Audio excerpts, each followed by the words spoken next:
There's a game between the Inter Miami and LAFC. They were going to be playing in LA, and the teams are staying there. And Lionel Messi and his team put out a statement saying that they support the union. They're going to back the boycott, and they're going to move hotels. I actually went out to a protest yesterday. They're celebrating it and thanking him for that, and it was very important to those people. They're actually damn, I wish I put my pictures up, but whatever, it's fine. They're obviously very happy about it. They're very ecstatic. Basically, it's typical stuff. Oh yeah, that's the sign. Yeah. I don't know why this is not. I gotcha. Yeah, I was at this protest. I have pictures from it as well. But yes, they are very happy about it, obviously. And I think it's very important that, even though, because he's rich. Lionel Messi's a rich motherfucker. I think, if I remember right, he got into a bit of trouble for driving a sports car around Gabon.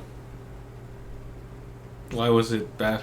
Yeah, I mean, it's like, all these poor people and you're driving a supercar. Okay. That type of thing. Like flaunting your wealth amongst the poor. Yeah. Anyway, it didn't. He's a rich motherfucker. No, I think it was in Qatar, not in Gabon. Sorry, it was in Qatar. Same idea, though. There's a lot of... there's slaves in Qatar, basically. Yeah. So, but it's important that these rich people show... it's like the actors coming out and supporting the SAG and WGA people. It's important because, that shows that unions are diverse places and people coming from all walks of life, and it's very important that in these moments solidarity is maintained.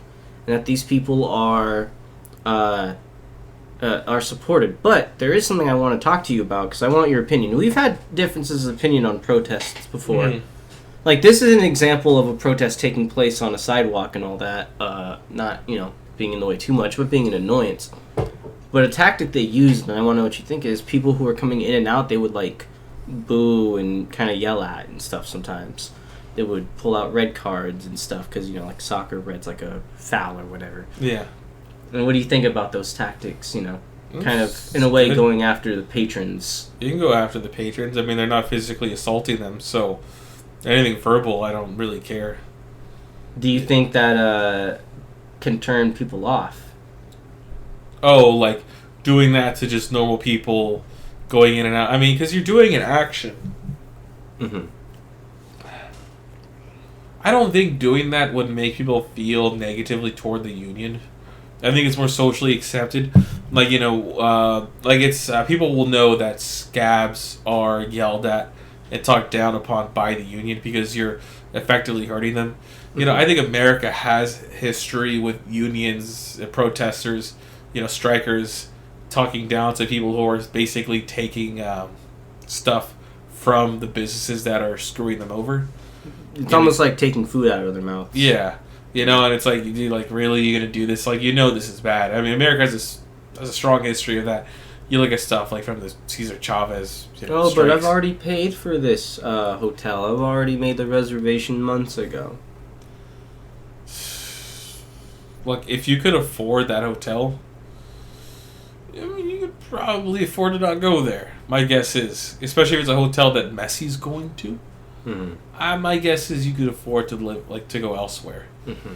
If you're really poor, probably shouldn't be going to this hotel. You probably aren't going to be there. Yeah, I mean, chances are you're going to a Holiday Inn or something. You're not going there. Yeah, when I went to Arizona, I stayed in the hotel, Motel 6. Yeah, it was all right. I don't think this is affecting people who can't afford a dent in their wallet. Mm-hmm. So, those people are working hard, and those people... I mean, this is an example of personal responsibility. A lot of those people can't even live in the city that they work. And, the reaction that a lot of people have is like, why don't you just get a new job? But why should they have to get a new job? Because their current job isn't paying them enough, yet there are plenty of people in that company being paid more than enough. And why can't that be them as well? I guess the problem is that like, not everyone can move. Not everybody. There aren't an infinite number of jobs. People have to occupy them. It comes back to the point we made earlier, which is, this job is not worth $15. Well, no. My point is, if it requires a human being to do, it has to be a living wage, because that person needs to live so that we can continue to get their labor. And I see a bunch of articles, people saying, like, oh, nobody wants to work these jobs. Well, maybe, yeah, they weren't worth $15 an hour. Pay 17, pay 18, and then you can find people. Because, yeah, you're going to say, oh, yeah, nobody wants to work anymore for pennies on the dollar. It's like, yeah, because you're doing pennies on the dollar. I want the whole fucking dollar. You know, it's... well, regardless of whether the work is hard or not, it doesn't matter, right? Just like Ben Shapiro said it once. It's like, it doesn't matter how hard you work, right? That doesn't affect how much you should be paid. Well, arguably, I think he's kind of right. Yeah, because every human being needs the same base level of living in order to function and keep working. So, regardless of how hard you work, you need to have enough to live, because you need to live. Fucking crazy.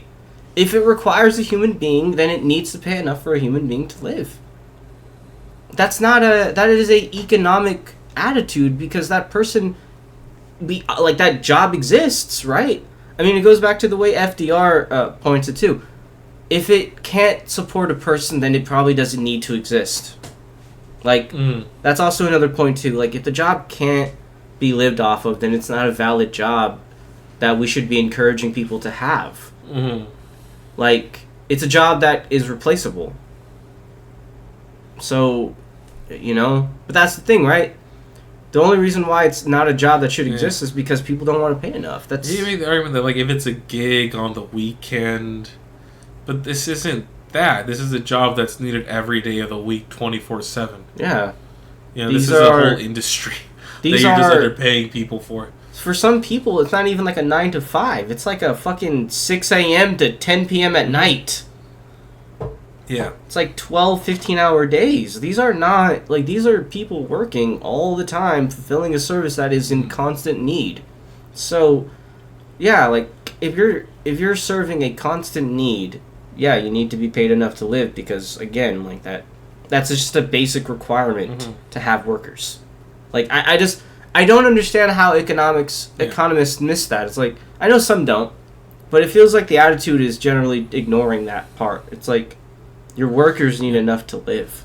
As your CEO, you ask for more, you get more. If you're a worker, you ask for more. You gotta fight day and night. Some of those people were on the picket line from 4 a.m. Yeah. They were there for like hours and hours. They were there for a long time. They get some union funds, but that's nothing compared. There is some good news. We didn't put it in, but California is thinking about... they're thinking about compensating the strikers. For the lost wages. That's good. So this is its own contract. So this is a little confusing, but the union represents several workspaces, and each of them have their own contract. Think of each hotel as a mini union. And these guys are from the Miramar Fairmont, and they are trying to negotiate their own contract. I wonder if that's better than a wholesale strike. Yeah, because it's like this specific area, we'll do it our specific way for our specific needs. The reason why is because Unite Here 11 represents unions in LA, Long Beach, Santa Monica, they represent a huge number of people, huge number of cities, all in like a huge area. So, they're going to have different needs just by the factor they live in different economic areas. So. Oh, well, that's good. Yeah. But, yeah, they've been striking since Thursday. And they are pushing for 4 things in particular. Better pensions, less workload, more fair workload, basically. More pay, obviously. And, there was a 4th thing. It was pension, wages, workload, and, insurance. Health insurance. Well, that's pretty essential. Yeah, pretty reasonable things to ask for. Yeah.